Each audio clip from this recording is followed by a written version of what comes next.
Bismillahirrahmanirrahim. Assalamualaikum warahmatullahi wabarakatuh. Alhamdulillahirabbil alamin. Bersyukur kepada Allah Subhanahu wa taala yang masih terus memberikan kita kesehatan sehingga dapat bertemu pada episode inspirasi dan konseling pada hari ini. Salam inspirasi konseling. Baiklah, sahabat-sahabat inspirasi konseling sekalian, pada kesempatan kali ini kita akan berbincang dengan salah satu inspirator kita, narasumber kita, yaitu mahasiswa Prodi Bimbingan dan Konseling Islam yang menjadi lulusan terbaik Fakultas Usuluddin Adab dan Dakwah Yayan Langsa pada yudisium semester ganjil tahun akademik 2023-2024 yang baru dilaksanakan minggu yang lalu. Baiklah, sahabat inspirasi konseling, inspirator kita pada hari ini sudah berhadir di hadapan kita bersama, yaitu mahasiswa kami, mahasiswa Prodi Bimbingan dan Konseling Islam Yayan Langsa, Saudari Kartini ya. Iya, Pak. Nah, inilah dia Kartini. Gimana kabarnya Kartini? Alhamdulillah baik, Pak. Alhamdulillah sehat ya. Bagaimana perasaannya setelah yudisium ini? Alhamdulillah udah lega dan tentunya senang sekali Pak bisa menjadi lulusan terbaik di Fakultas Bimbingan. Baik Kartini, terima kasih ya atas kesempatannya. Pada hari ini kita akan bincang-bincang santai aja nih Kartini. Mudah-mudahan apa yang kita bincangkan ini terkait dengan bagaimana penghargaan yang kamu raih ya sebagai lulusan terbaik FUAD Yayan Langsa pada yudisium kemarin, sehingga dapat menjadi inspirasi, motivasi, semangat baru nih bagi mahasiswi-mahasiswi BKI, adik-adik kelas, teman-teman kamu juga masih ada yang berjuang ya. Ya Kartini. Karena memang di Kartini ini sejarah nih di Prodi BKI, kamu yang pertama nih kan, 7 semester. Nah, nanti bagaimana kiat-kiatnya, itulah yang kita bincangkan. Untuk pertama kali Kartini saya ingin tahu lah, dan teman-teman mungkin nanti akan melihat bagaimana sejarahnya kamu bisa kuliah di Prodi BKI Yayan Langsa ini. Silakan. Jadi Pak, saya kuliah di sini sebenarnya bukan pilihan yang pertama saya. Jadi dulu saya mau kuliah di Banda Aceh di UIN Araniri. Terus di situ saya memilih hukum pidana Islam dan hukum tata negara. Terus setelah itu di sana saya tidak lulus. Jadi di situ saya ikuti jalur SPAN. Dan kemudian saya tes juga di UNP. Jadi di situ saya memang tidak minat untuk lulus di situ, tapi karena nggak ada tahu yang lain, jadi milih ke situ. Jadi itu pun tidak lulus. UNP Padang nih? Iya Pak. Jurusan apa kamu pilih? Itu jurusan hukum juga Pak. Oh hukum juga, iya. Terus setelah itu saya memilih juga di UIN Medan, itu juga tidak lulus Pak, karena memang jalur SPAN juga gitu. Terus setelah itu datang kabar dari sekolah bahwa saya tidak lulus karena di sisi lain di tempat-tempat kuliah lain saya nggak daftar Pak, cuman itu aja gitu. Habis itu setelah keluar pengumuman itu di tempat lain juga sudah tutup, jadi tinggal jalur mandiri doang Pak. Jalur mandiri ya. Disitulah karena saya tidak tahu lagi mau gimana, entah lanjut kuliah di sisi lain, saya tidak mau kuliah di daerah saya sendiri. Jadi saya punya saudara, dan saudara itu tinggal di ID. Dari dia datang ke rumah, dia tanya ke saya, kamu kuliahnya di mana? Nggak tahu, saya bilang. Ini kan udah tutup semua pendaftaran kuliah di mana-mana, katanya gitu Pak. Terus iya saya nggak tahu mau gimana inilah gitu. Datang dia kuliah di Yayan Langsa aja, katanya. Di mana itu? Kamu Langsa juga belum tahu ya? Iya Pak, saya sendiri belum tahu di sini gitu. Di mana itu? Iya di dekat daerah saya. Gimana situ? Agak bagus, katanya gitu. Oh bolehlah. Habis itu saya ikut ke rumah dia gitu setelah Lebaran gitu Pak. Habis itu saya di sini tes jalur mandiri Pak. Jalur mandiri saya. Tahun berapa itu? Tahun 2019. 2019 ya. Saya memilih apa? Memilih jurusan pendidikan agama Islam. Pilihan pertama? Iya Pak, itu saya inginkan sekali. Jadi terus kedua saya memilih jurusan PGSD ya Pak. PGMI. Oh PGMI ya Pak di situ. Terus yang ketiga jurusan bimbingan konseling Pak, karena yang ketiga ini mau apa ya, selain itu saya nggak suka gitu Pak. Ya udah bimbingan konseling aja lah gitu. Habis itu jadi sisi lain orang tua saya sangat menginginkan saya di jurusan pendidikan agama Islam Pak. Dan saya juga sangat menginginkan di situ. Terus setelah keluar, setelah saya tes jalur mandiri itu emang soalnya luar biasa sekali Pak. Luar biasa maksudnya payah gitu? Iya Pak, sulit ya?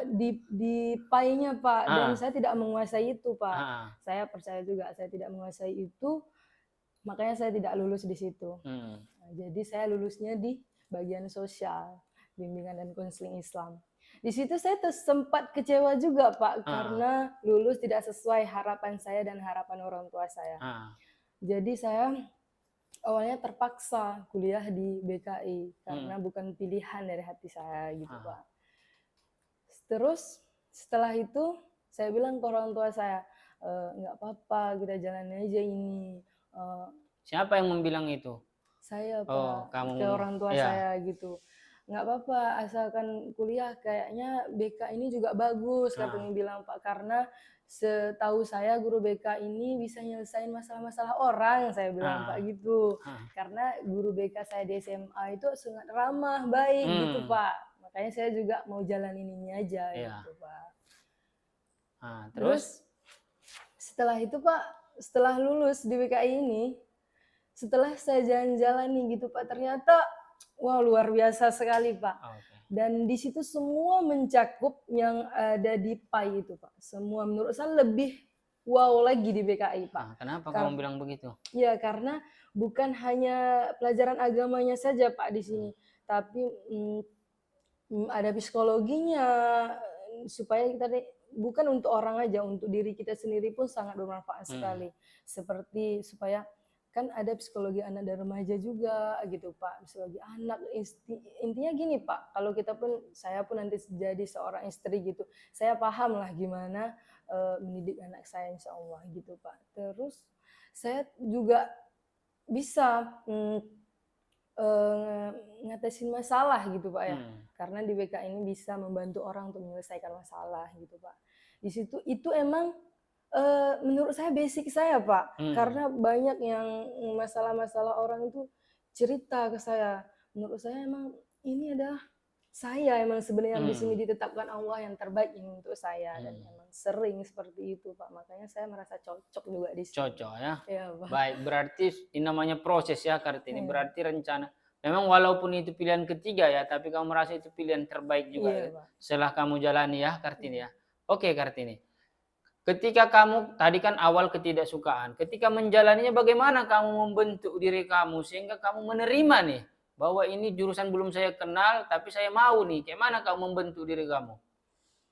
Jadi awalnya segini Pak, saya pasrah sampai ke titik gitu Pak, karena Allah pasti yang terbaik, tahu untuk saya yang terbaik yang mana, sedangkan saya itu pilihan saya bukan yang terbaik untuk saya gitu Pak. Jadi saya ikhlas jalanin ini Pak, pasti ini yang terbaik gitu Pak. Makanya saya ikhlas jalan-jalanin di sini, terus emang ternyata lebih wow dari yang pilihan intinya saya. Ketika kamu sudah mengambil itu, kamu jalani juga dengan serius ya, artinya bukan sekedar hanya melepas apa aja ya, serius fokus ya, dan kamu juga menambah pengalaman. Oke Kartini, kalau kuliahnya gimana Kartini? Apa-apa tadi kan sudah kamu singgung beberapa materi kuliah. Apa-apa saja sih yang dipelajari? Mungkin ada teman-teman, ada SMA ini yang mau kan? Apa aja yang dipelajari di BK ini yang menarik menurut kamu? Banyak sih Pak, yang menarik itu ketika take lab, yang paling apa, karena itu praktek langsung Pak, kita menghadirkan seorang klien, terus di situ kita mengkonseling, gitu. Di situ sangat menarik sekali menurut saya Pak, karena itu langsung, terus bukan sekedar di situ saja, kami praktek keluar di sekolah gitu atau di luar cari klien, di situ sangat menarik tentunya Pak, karena itu di jurusan kami gitu dan praktek langsung. Kalau tanpa itu kan agak susah gitu. Oke, jadi memang kita konselingin langsung praktek ya, Iya, bawa Pak. klien ya Kartini Iya, ke Pak. ujiannya kan, Iya, Pak. mencari-cari kan. Baik Kartini, kalau kegiatan-kegiatan nih selama kamu kuliah kan tentu bukan bidang akademis saja. Non akademis apa aja yang kamu ikuti kegiatan-kegiatan di BKI ini Kartini? Kegiatan-kegiatannya Pak, seperti Bakomas itu ya, Iya, Pak. silakan. Bakomas, bakti konseling masyarakat. Ah, Saya kan 2 kali Pak udah ikut. Pertama itu di Desa Tenggulun, gitu, Pak. Di sana mengabdi kepada masyarakat. Banyaklah di sana kegiatan gitu Pak. Terus satu lagi di Desa Kampung Selamat. Kampung Selamat ya. Iya Pak. Itu juga mengabdi kepada masyarakat, dan yang pertama kemarin saya sebagai pesertanya Pak.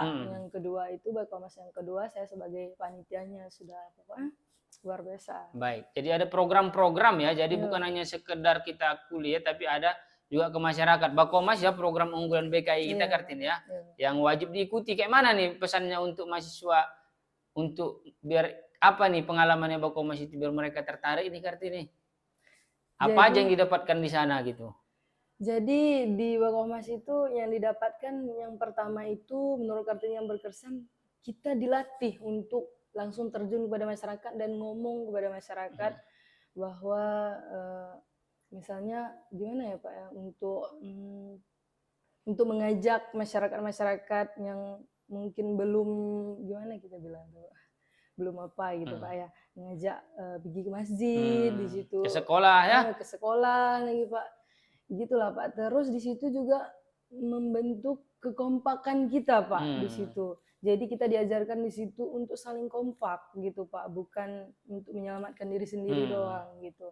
Disitulah dan juga di situ dibentuk karakter, misalnya jangan jadi penakut gitu Pak, berani saja kalau kita benar gitu Pak. Oke, jadi Bakomas ya, jadi bermanfaat sekali ya Kartini. Baik Kartini, ketika sekarang kan Kartini udah alumni nih. Coba dulu Kartini ceritakan gimana tipsnya Kartini sehingga bisa menyelesaikan selama 7 semester. Kayak mana perjalanannya kira-kira? Jadi gini Pak, jadi sebenarnya memang cita-cita saya dari awal saya harus selesai 7 semester. Oh, gitu, memang Pak. dicita-citakan ya? Pak. Itu udah target saya Pak. Tapi setelah ada masalah yang menimpa saya yang sangat besar, di situ di semester 4, kalau nggak salah Pak, di situ saya sudah hancur gitu Pak. Saya sudah hancur dan cita-cita itu sudah tidak ada lagi di benak saya. Dan di situ IPK saya turun Pak. Turun. Habis itu setelah saya hancur-hancurnya dan saya bangkit untuk lebih bagus lagi Pak, untuk udah itu masa lalu dan saya harus membentuk masa depan saya tidak ingin hancur karena itu. Jadi karena itu saya semakin rajin lagi Pak. Karena di semester 4 itu Pak emang real saya cuma datang ke kampus diam. Nggak mau ngomong dan tidak berkawan. Cuman diam dan mendengarkan. Bahkan yang disampaikan dosen aja saya ya aja Pak, nggak ngerti. Karena bukan ke situ pikiran saya gitu Pak. Tapi saya nggak mau, walaupun saya ada masalah besar, tapi saya tidak mau nggak kuliah Pak. Saya tetap jalanin kuliah. Saya kerjakan tugas gitu Pak. Kerjakan tugas pun tidaklah sebagus-bagusnya, cuma asal siap aja gitu Pak. Karena saya emang saat itu sangat hancur gitu Pak. Setelah itu saya bangkit itu Pak, saya sangat rajin sekali Pak. Saya sangat rajin sampai ada kawan yang bilang, Kartini kenapa semester lalu kok agak lain gitu. Saya ada masalah setelah saya. Jadi masalah itu cuma orang tua saya yang tahu Pak gitu. Saya tidak mau cerita kepada siapa. Ya, oke. Setelah itu saya bangkit dan lebih bagus lagi dan lebih sering belajar lagi, lebih aktif di kelas. Di situ saya bisa lagi tumbuh cita-cita itu Pak, tamat 7 semester gitu. Saya rasa bisa dan habis itu saya jalanin juga, ternyata emang bisa Pak. Dan IPK saya naik terus Pak, naik terus, cuman turun di semester 4. Habis itu naik seterusnya dan makin saya pun tidak menyangka sampai segitu, walaupun itu bukan apa-apa Pak.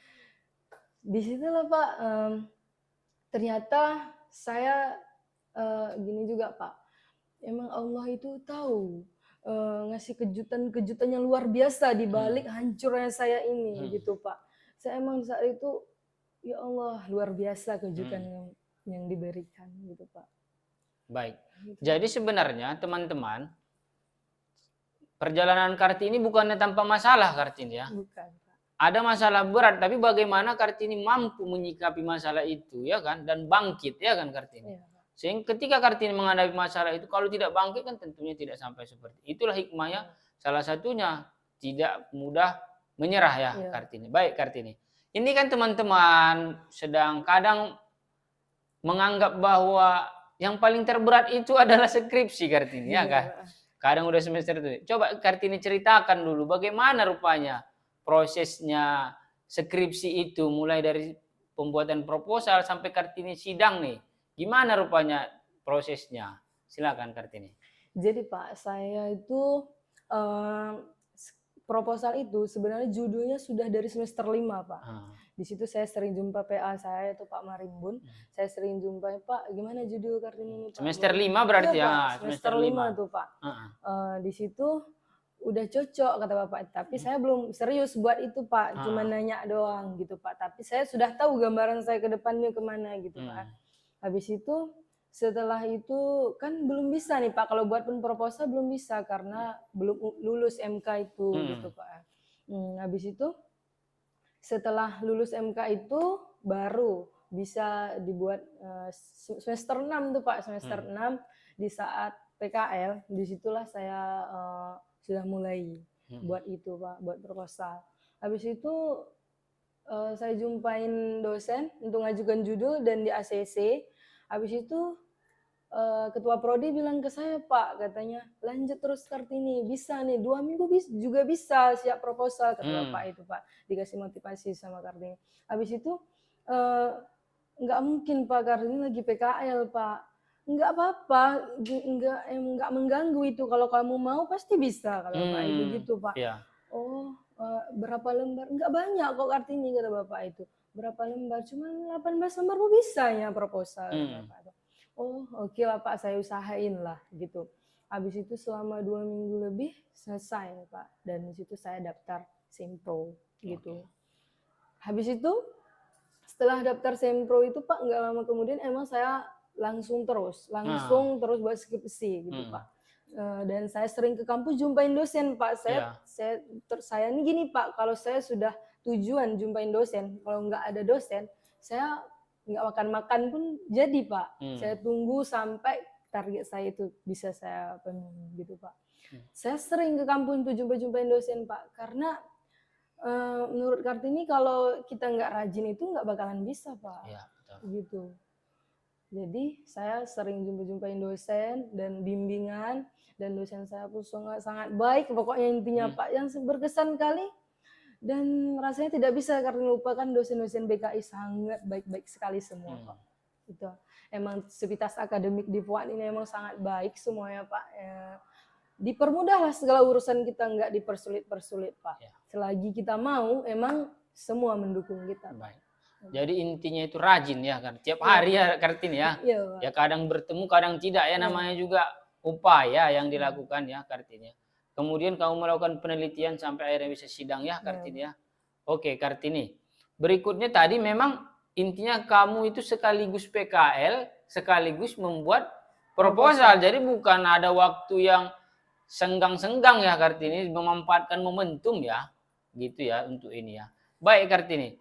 Bagaimana perasaan kamu ketika menjadi lulusan terbaik ini Kartini? Jadi sebelumnya Kartini tidak menyangka Pak, bahkan berdiri di depan saya Kartini rasanya tidak pede gitu Pak, karena gimana Pak, tidak bisa saya ungkapkan Pak senangnya, terutama ini saya hadiahkan kepada orang tua saya gitu Pak, karena menurut saya ini berkat perjuangan dia semuanya Pak, perjuangan untuk membangkitkan saya dari saya terpuruk itu Pak, perjuangan lain lagi materi gitu Pak ya. Karena saat saya terpuruk itu orang tua saya yang cuma tahu masalah itu, dan dia yang selalu mendukung saya, fokus saja kamu kuliah katanya gitu Pak gitu. Ya udah saya fokus dengan orang tua saya gitu Pak, saya tidak mau menyia-nyiakan hal ini gitu Pak. Jadi saya selalu omongan dia tuh terlintas di pikiran saya, jadi saya harus rajin, dan semua itu saya hadiahkan untuk dia, Pak, untuk kedua orang tua saya yang menurut saya sangat luar biasa, Pak. Gitu. Jadi tentunya saya sangat senang karena bisa menghadiahkan lulusan terbaik ini ke kedua orang tua saya. Jadi untuk kedua orang tua ya, alhamdulillah kamu memberikan yang terbaik kepada kedua orang tua kamu, Kartini. Baik, Kartini. Sebelum kita akhiri ya, Kartini, apa pesan kamu nih kepada adik-adik kita, teman-teman kamu yang masih berjuang nih di Prodi BK ini, bagaimana bisa mengikuti jejak kamu minimal 8 semester lah kan? Ya. Nah, apa pesan kamu? Silakan, Kartini. Oke, untuk teman-teman dan adik-adik BKI sekalian, saya hanya berharap jalani saja, jangan takut, karena dan yang paling penting itu rajin, dan karena tidak ada proses yang mengkhianati hasil nanti. Proses kita itu dari sekarang itu akan menggambarkan hasil kita ke depannya nanti gimana. Jadi kamu bagus berproses dari sekarang, kamu akan mendapatkan bagus nanti ke depannya. Itu tidak akan sia-sia. Karena ada motivasi yang saya pegang dari B.J. Habibie, katanya percuma pintar tapi kalau tidak rajin. Nggak penting EQ tinggi kalau kita tidak rajin. Artinya sia-sia. Walaupun kita pintar tapi kita pemalas, itu tidak akan bisa jadi apa-apa. Itu saja untuk adik-adik. Baik, itu tadi untuk adik-adik, Kartini. Sekarang kami ingin mendengar pesan kamu nih untuk Prodi BKI biar lebih baik ke depan. Silakan, Kartini. Oke, untuk Prodi BKI ini sebenarnya sangat baik sudah. Dan sudah banyak juga perubahan di akhir-akhir ini. Pesan saya di Prodi BKI ini, dosen-dosennya jangan pernah berubah, tetap sangat baik, dan semoga Prodi BKI ini unggul untuk kedepannya, lebih unggul lagi dari saat ini, dan lebih dikenal lagi di seluruh Indonesia. Oke, baik. Terima kasih ya Kartini pesannya, terima kasih ya Kartini waktunya ya sudah mau berbagi. Mudah-mudahan nih Kartini apa yang kita bincangkan pada hari ini, pada momen ini bermanfaat untuk bagi yang mendengarkannya, untuk seluruh terutama mahasiswa kita BKI bersemangat nih kan. Kemudian kami mendoakan ini kepada Kartini, semoga setelah ini apa cita-cita Kartini ya, atau mau kembali ke kampung halaman, mengabdi atau dimanapun nanti bekerja, kami doakan semoga sukses. Amin, dan sehat selalu. Dan juga jangan lupa untuk kembali ya kan ke Prodi BKI ini setelah berkomunikasi reuni ya, untuk membantu kita di Prodi BKI ini. Kartini ya, sekali lagi saya ucapkan selamat menjadi lulusan terbaik Fuad YIN Langsa dan semoga sukses selalu. Amin. Baik, terima kasih banyak Kartini. Terima kasih sahabat konseling, demikianlah perbincangan kita singkat dengan Kartini, mahasiswi dan alumni kami Prodi BKI YIN Langsa. Semoga selalu menginspirasi dan bermanfaat. Wabillahi taufiq wal hidayah. Assalamualaikum warahmatullahi wabarakatuh.